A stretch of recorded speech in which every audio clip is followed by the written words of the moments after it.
for clarity, what has Sark done to you?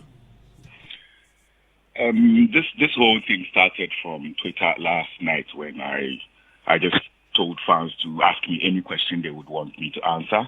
So one of them came with a question about whether or not I would work with Sark again and when was the last time we worked.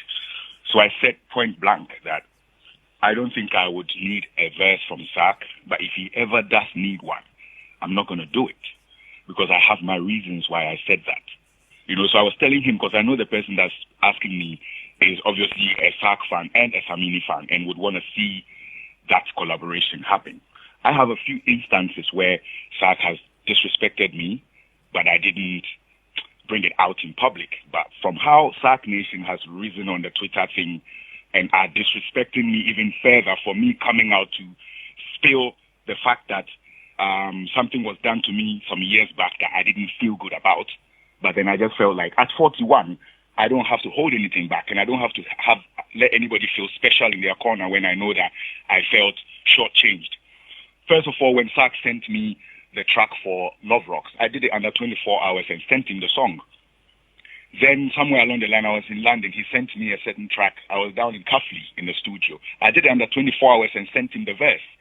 Ask him, anytime he sends me a WhatsApp message, it takes me, less than 5 minutes. I'm good on communication. I don't know about him.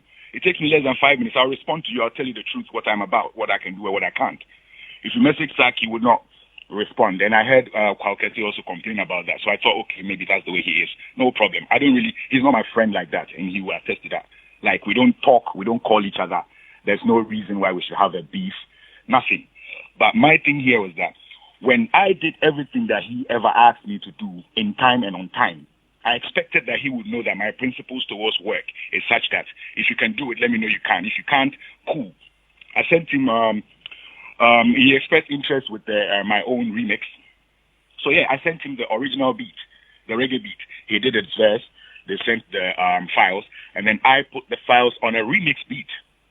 Obviously, he wanted to be on the original beat, but I thought that would distort the history of the track because I have the original track, which is me by myself, and that's how it was a hit.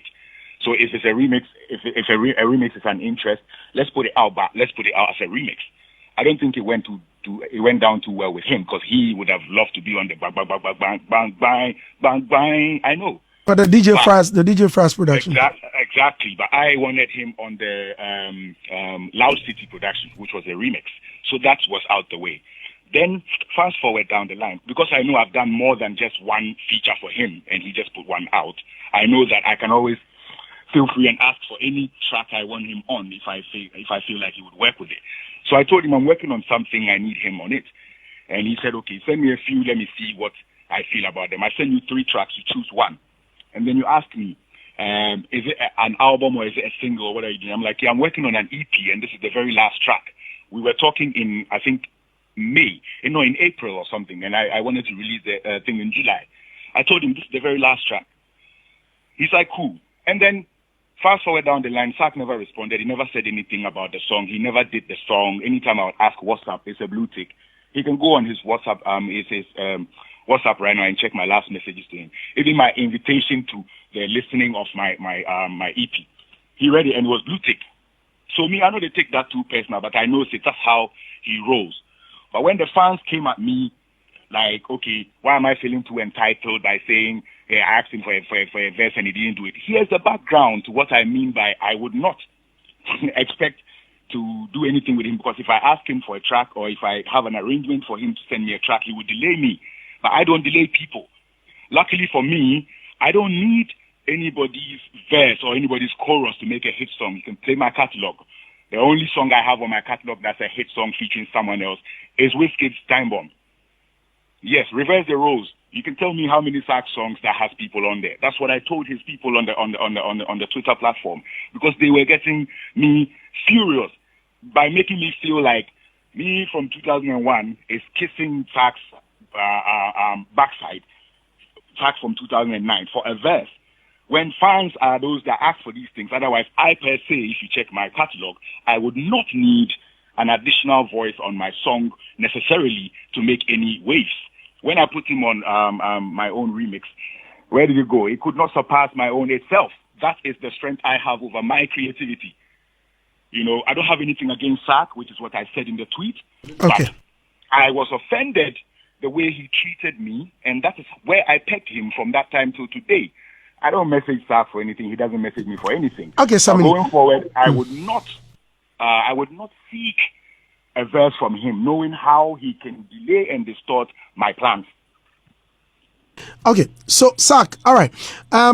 So with all this, so your fury is not about Sark, but rather the fans. Is that what? Yes, it's not about Sark. It was about the fans because I explained to one fan who asked me a question: would you ever do a song with Sark?